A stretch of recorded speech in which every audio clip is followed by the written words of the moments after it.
I've never turned down a Rice Krispie treat, but there's one tiny thing you can do to take a really good Rice Krispie treat and make it excellent. Rice Krispie treats use very, very few ingredients, and we don't want to add a bunch of extra things into the mix. So the best way to really elevate them without changing their true nature is to do a couple of different techniques with the ingredients. Today's recipe all comes down to how we are treating our butter, how we are using it, the technique we're using to cook it. Now, before we start cooking with it, you'll want to prepare your pan that you'll be spreading your Rice Krispie treats into.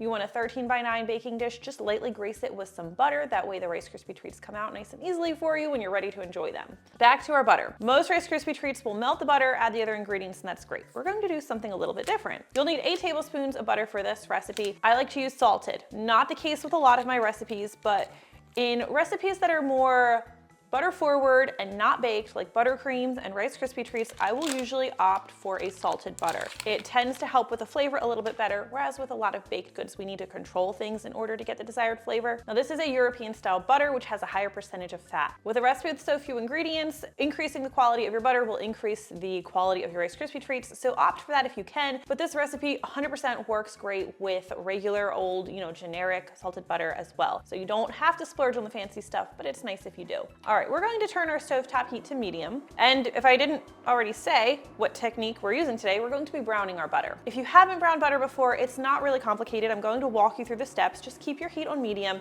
and we're just going to let this butter melt. So I think I said medium heat, but I am actually going to recommend you start on medium-low heat just to melt things without cooking anything. All right, now we can turn our heat up just to medium heat and keep stirring the butter. Use either a wooden spoon or a silicone spatula, something where the handle's not going to get hot, and just go ahead and swirl that butter. Keep it moving. So it's going to start sizzling and popping and bubbling, as you can see here. Watch your face, because sometimes it can pop out of the pan. Just keep things moving, because we want everything to cook evenly, and if it sits there unstirred, you're going to have some that browns and some that's not cooked, so you don't want that. So obviously you want to cook it until it's browned, right? But let me get a little bit more detailed than that. We're going to keep it moving while it's sizzling and popping, and it'll start to foam a bit too. Just keep it moving. Once that sizzling and popping starts to slow down, you are almost there. This is when the milk solids begin toasting, which is what gives us that brown butter flavor, which is like a really nutty, toffee-like flavor. It'll start to smell like that too. You'll start to smell like the nuttiness and that incredible flavor. Like, they should make a candle of this. Brown butter just had a moment on my brown butter chocolate chip cookie video. If you really want a good chocolate chip cookie, check that one out. You can use this technique there. Oh, look, you can see a little bit of browning. It does get super foamy, so it is helpful to use a light colored pan, because then you can really tell once things are starting to brown. Oh, it smells so good. Okay, I don't want to go too far here because I'm not taking this off the heat. So once I see those brown bits really happening, I'm going to drop my temperature down to low. I want to go a little further. It looks pretty good. Oh, so pretty. Okay. There we go. Browning is getting a little darker. I'm gonna drop this all the way down to low, and we'll immediately add our marshmallows. So I have 10 ounces of mini marshmallows here.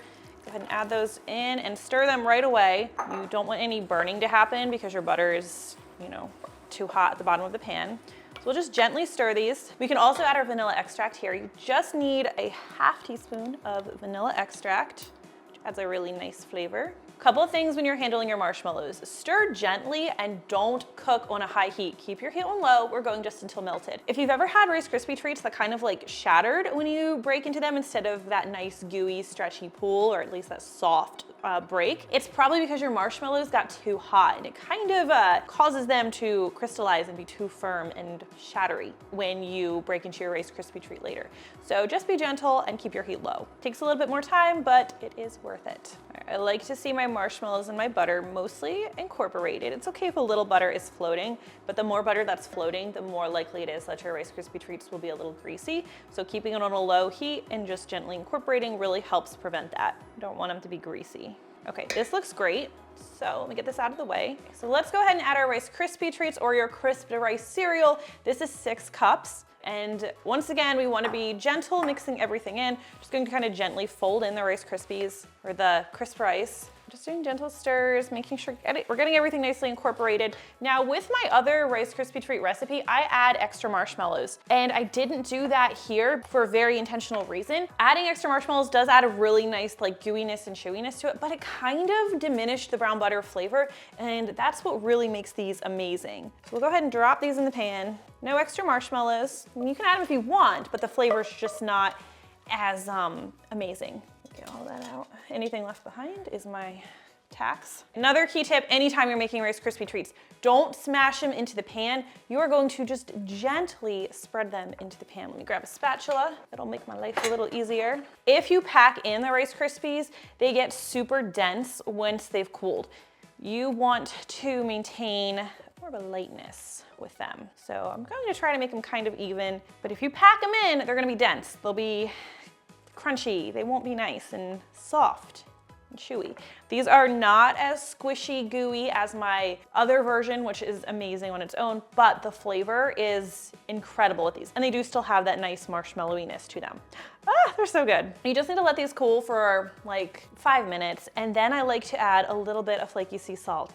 I know not everybody's crazy about sea salt, but it's a nice little touch and it really does kind of make them a little extra gourmet, in my opinion. But don't go too heavy, like really light. Just a nice little pop of flavor. Okay, your house should smell amazing now. All you need to do is let these cool, at least enough that you don't burn yourself with the marshmallows. These are still a little warm, but let's go ahead and cut into them. It's my favorite part of the day. Like I said, it's a little warm, so it might try to fall apart on me a bit. I am so excited about these. I can't wait for you to try these. Brown butter, simple trick, next level gourmet. I want to note that you can't just take any Rice Krispie treat and brown the butter and have exactly the same results. You end up losing a little bit too much moisture and the results can be a little subpar. So these ratios were carefully developed / figured out to give you the best result and texture. I hope you enjoyed this. Thank you so much for watching. Let me know what other recipes you'd like to see me share, and I'll see you next time. Break into this so you can really see that gooey marshmallowness. Oh my gosh, that's amazing. Like, it's a cereal bar, but it's like actually gourmet. I would not be sad to get served this at a fancy restaurant. Oh, oops, my bad. I think they bounced out. Oh, Rice Krispie. Ooh, I was like, I need to make sure it doesn't look too dark. I'm like a mess. I'm so excited to eat these all over the place. Whew, that was stressful.